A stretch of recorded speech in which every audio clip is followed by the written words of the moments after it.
तो गाइस, स्वागत है आपका एग्जैक्ट बैंकर के इस यूट्यूब चैनल पे। आज हम एक करंट अफेयर्स की नई सीरीज लेकर आए हैं।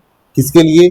आईबीपीएस 2026 और एसबीआई और इंश्योरेंस की जो भी एग्जाम है उनके लिए। फिलहाल आपकी आईबीपीएस और एसबीआई की जो फॉर्म है हाल ही में फिलअप हुए, तो ये नई सीरीज है आपकी करंट अफेयर्स की। इसमें हम पढ़ेंगे बहुत ही शानदार तरीके से, बहुत ही अच्छे तरीके से करंट अफेयर्स को, शॉर्ट एंड स्वीट तरीके से। आपका रिवीजन भी होगा और आप साथ साथ पढ़ेंगे भी, और देखना एग्जाम में आपके क्वेश्चन भी आएंगे। तो चलिए आज के इस वीडियो की शुरुआत करते हैं बिना टाइम गंवाए हुए, बिना समय व्यर्थ किए हुए। तो जो अपनी वीबी जी राम जी जो स्कीम है, जो एक्ट है 2025 का, वो इफेक्टिव कब से होगा? 1 जुलाई 2026 से। डेट आपके आएंगे एग्जाम्स में, मल्टीपल चॉइस जो क्वेश्चंस आपके दिए होंगे उनमें डेट काफी आने की संभावना है इस बार। क्योंकि जो एक्ट है, स्कीम है, किन्होंने 8 वर्ष पूरे किए, कई स्कीम ने 10 वर्ष पूरे किए हैं, सुकन्या वगैरह है, तो उनकी डेट आप ध्यान में रखिए और ईयर ऑफ लॉन्चिंग आप ध्यान में रखिए। तो कई अमेंडमेंट हुए थे, वो अमेंडमेंट भी आप याद रखिए जो इसमें रेट बढ़ाई गई थी। सेकंड अपना है सीबीडीटी चेयरमैन। अब सीबीडीटी का नाम आते ही central board of direct taxes जो है, उसके चेयरमैन जो है वो रीअपॉइंट हुए हाल ही में, रवि अग्रवाल। कब तक? दिसंबर 2026 तक। तो आपको रवि अग्रवाल को ध्यान में रखना है। रवि जी जो है वो टैक्स काटने के लिए तैयार है, मतलब रवि जो है वो सीबीडीटी चेयरमैन है, रवि अग्रवाल। ठीक है, रीअपॉइंट हुए हाल ही में।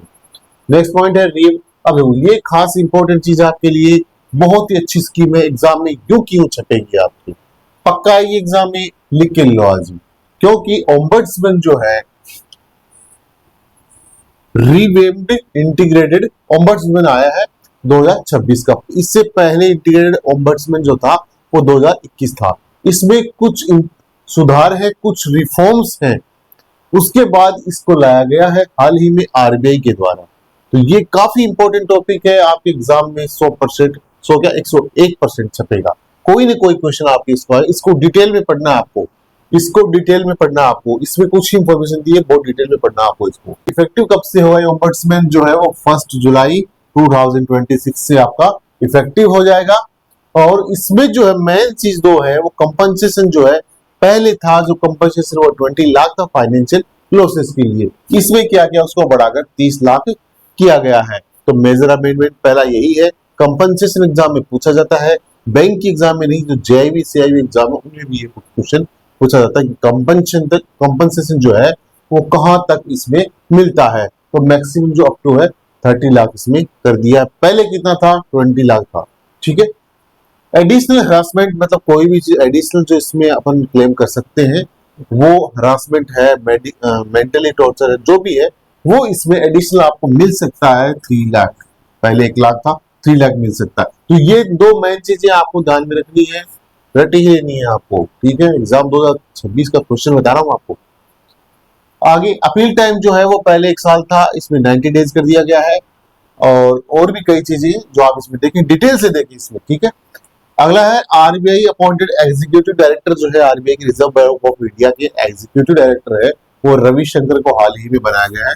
तो रविशंकर को भी जान, एक रवि हो गए ये और एक रवि हो गए ये। रवि अग्रवाल जो है वो टैक्स से संबंधित, और रविशंकर जो है वो डायरेक्टर, एग्जीक्यूटिव डायरेक्टर बनाया गया आरबीआई के।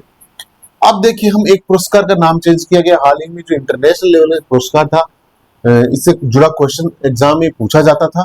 इंटरनेशनल बुकर प्राइज जो है, इंटरनेशनल बुकर प्राइज का जो नाम चेंज कर दिया गया, रीनेम इसको किया गया है, वो बुकमान इंटरनेशनल बुकर प्राइज किया गया। कब से लागू होगा? फ्रॉम 2027। मैं कह रहा आप जो ईयर्स है वो ध्यान में रखिए। इस बार काफी जो डेट्स हैं वो आपके सामने आएंगी करंट अफेयर्स के लिए। और इसमें जो प्राइस है वो भी डबल किया गया है, पहले जो एनुअल प्राइस मिलती उसको डबल कर दिया गया है। नेक्स्ट है the government of India launch the EOCI. अब ईओसीआई क्या है? Electronic overseas citizen of India. ये जो कार्ड है वो क्या है, गवर्नमेंट ने लॉन्च किया, किसके लिए लॉन्च किया है? इसको आप डिजिटली इस कार्ड को, ओसीआई कार्ड को स्मार्टफोन में रख सकते हैं, कहीं पर भी व्यक्ति कैरी कर सकता है, अपने साथ रख सकता है स्मार्टफोन्स में। ओके, तो गवर्नमेंट ऑफ इंडिया ने लॉन्च किया ईओसीआई कार्ड। इसकी फुल फॉर्म आप देखें, electronic overseas citizen of India, EOCI, ई जो पहला है वो स्मॉल में है, OCI आगे, ठीक है। नेक्स्ट चले अपन, India first greenfield integrated refinery. हाल ही में रिफाइनरी काफी चर्चा में रही राजस्थान की, आप सब लोगों ने देखा ही होगा। उसका पहले भी उद्घाटन होना था हमारे प्रधानमंत्री श्री नरेंद्र मोदी जी के द्वारा, लेकिन कुछ कारणों से, कुछ प्राकृतिक कारणों से, जिसमें आग सी लग गई थी पहले, कुछ कारणों से आग लग गई थी वहां पे, उसका उद्घाटन किया गया। वो रिफाइनरी पचबद्रा राजस्थान बालोतरा जिले में है, तो वो इंपॉर्टेंट है, काफी इंपॉर्टेंट है, यहाँ से क्वेश्चन आपका निकलेगा इस बार।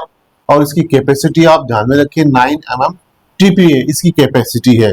और ये पचबद्रा जो बालोतरा जिले में है, वहां पे इंडिया फर्स्ट ग्रीन फील्ड, ध्यान रखना, India first green field integrated refinery cum petrochemical complex. इसके साथ ही आगे हम देखें तो मध्य प्रदेश जो है उसने टॉप किया है, किस चीज में टॉप किया है? GI टैग रजिस्ट्रेशन में। जियोग्राफिकल इंडिकेशन जो है उसके जो रजिस्ट्रेशन लिस्ट है उसमें मध्य प्रदेश ने ऑल ओवर इंडिया टॉप किया विद कितने रजिस्ट्रेशन के साथ में? और 125 नए रजिस्ट्रेशन, 125 न्यू रजिस्ट्रेशन इस लिस्ट में शामिल है। और टोटल कितने हो गए? 822। क्या कौन सा ऐसा स्टेट है जिसने GI टैग रजिस्ट्रेशन में अग्रणी रहा है या उसने फर्स्ट किया है? उसमें कई आपको स्टेट्स के नाम से वेस्ट बंगाल आपको ऊपर डाल देगा। तो फर्स्ट जो है वो मध्य प्रदेश है, सेकंड है वो वेस्ट बंगाल है with 24 registration in A GI tag list. Next हम चले, दिल्ली सरकार है उसने हाल ही में लॉन्च किया मिशन कायाकल्प। मिशन कायाकल्प जो है वो ट्रांसफॉर्मेशन है, जो गवर्नमेंट स्कूल का जो इंफ्रास्ट्रक्चर है वहां का, उसको इंफ्रास्ट्रक्चर को रिफॉर्म करने के लिए और गवर्नमेंट स्कूल्स के लिए ये हमें ध्यान में रखना, दिल्ली सरकार से ये संबंधित है। नेक्स्ट हम देखें तो कुछ डेज भी आज एग्जाम्स में आते हैं, दिवस है, काफी इंपॉर्टेंट दिवस है, गिने चुने हैं, रिपीट भी होते हैं बैंकिंग एग्जाम में। तो दिवस हम देखें तो इसमें GST डे दिया हुआ है, goods and service tax day. 1 जुलाई जो है GST डे बनाया जाता है, GST डे 1 जुलाई को बनाया जाता है, ठीक है। 2017 में से ये मनाया जा रहा है लगातार, ओके। तो इससे आगे चले, नेक्स्ट जो है वो नेशनल डॉक्टर्स डे, ये भी 1 जुलाई को है। और CA day, chartered accountant day, वो भी क्या है? 1 जुलाई को है। उनका फाउंडेशन डे मनाया जाता है, 77th इस बार मनाया गया, ध्यान रखना 77th जो है वो इस बार मनाया गया। CA डे है, ये भी 1 जुलाई है, डॉक्टर्स डे और GST डे, तीनों एक ही दिन है। तो ये तीनों दिवस हमें ध्यान में रखने हैं। डॉक्टर GST भरते हैं 1 जुलाई को, ठीक है। डॉक्टर और CA GST भरते हैं 1 जुलाई को। ये ट्रिक से हम याद कर सकते हैं कि डॉक्टर और CA जो टैक्स है वो 1 जुलाई को फिल करते हैं। नेक्स्ट हम चले, सुनील भारती मित्तल क्यों फेमस है, क्यों लाइमलाइट में है? इन्होंने जो पुरस्कार है, US अवार्ड है, USI SPF 2026 लीडरशिप जो अवार्ड है वो रिसीव किया है। और लास्ट में हम देखें, Shrish Godbole appointed as Indian REITs association chairman, इनको बनाया गया है। तो ये आज के कुछ पॉइंट्स थे करंट अफेयर्स के हमारी इस सीरीज के। नई सीरीज में आपसे जल्द ही मुलाकात होगी। ये आपको मैटर कैसा लगा कमेंट बॉक्स में जरूर बताएं। और जो भी विद्यार्थी, जो भी साथी आपके बैंकिंग की तैयारी जो IBPS और SBI के फॉर्म फिलअप किए हैं, उनके साथ ये वीडियो जरूर शेयर करें और चैनल को सब्सक्राइब करना न भूलें।